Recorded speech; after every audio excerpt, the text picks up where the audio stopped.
Hi everyone! Welcome back to my channel and welcome to all new viewers.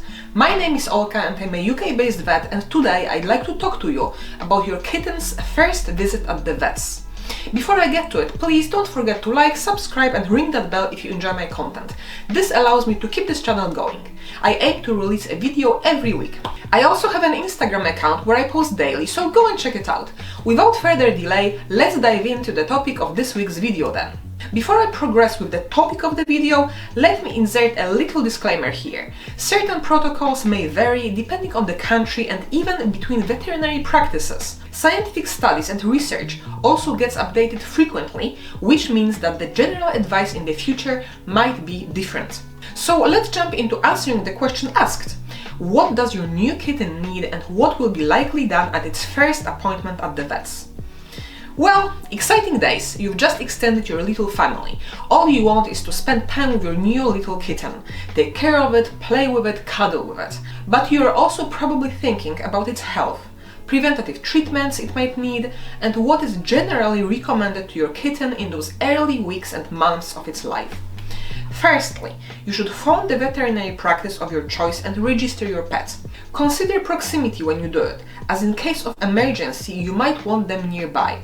I think it's a good idea to do it as soon as you can, because sometimes you need to wait a few days to a few weeks for an available appointment.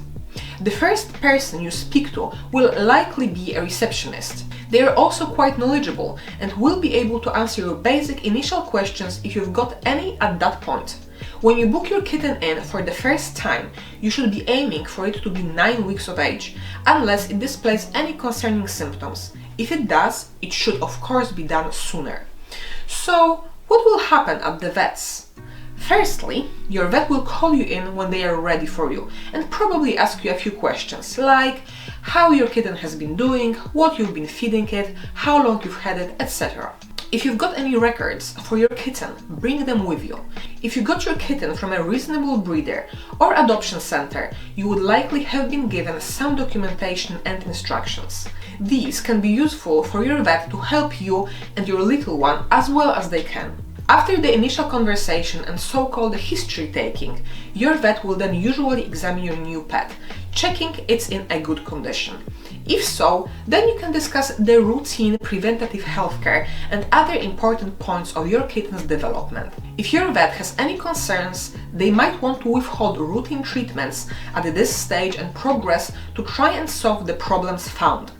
One of the most important things to do would of course be vaccinating them. Current guidelines say to vaccinate your kitten for the first time at 9 weeks of age, then for the second time at 12 to 13 weeks of age. However, the initial interval between both of the vaccinations should be 3 to 4 weeks. These protocols are the ones I worked with practicing here in the UK. The most standard, so-called core vaccinations your kitten will receive by the time they are 13 weeks of age are vaccinations against feline calicivirus and herpes virus, which cause cat flu, and feline panleukopenia virus, which causes feline enteritis.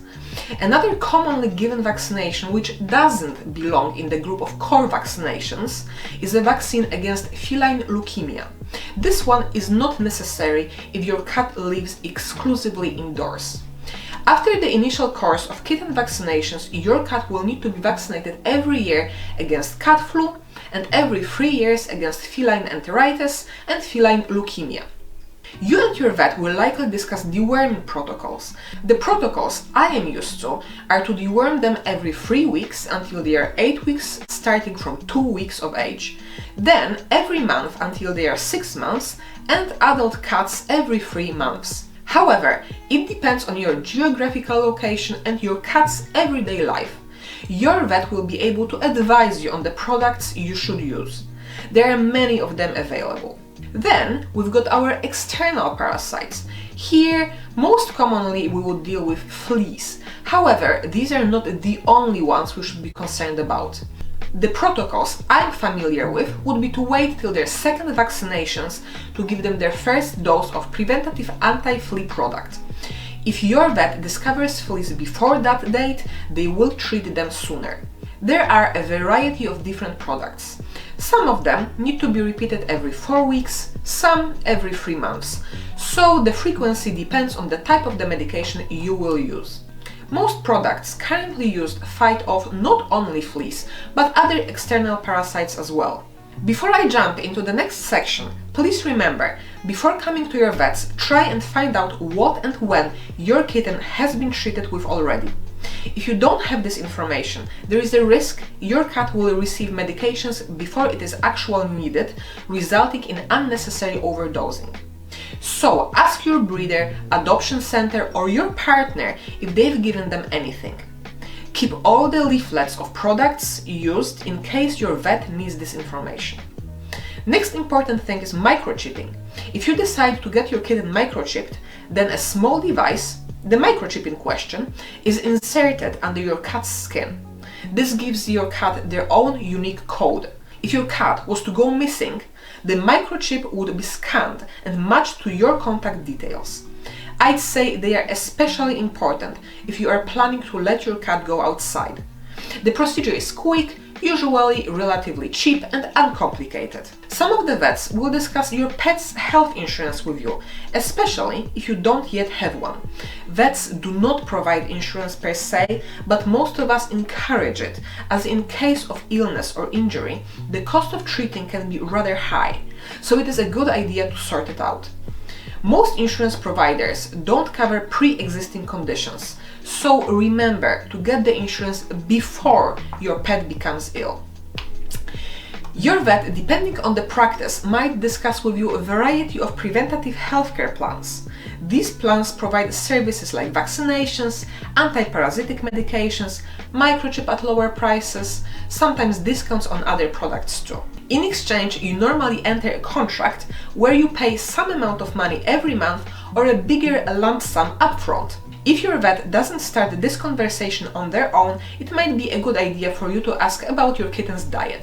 Most vets will be able to recommend an appropriate commercial diet based on your kitten's age and requirements. Lots of veterinary practices have some deals with certain brands.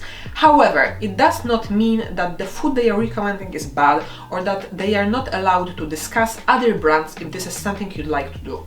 You might also want to discuss socialization, which is an important part of kittenhood. The more experiences and situations they are exposed to, the more confident and well-rounded they will be as older cats.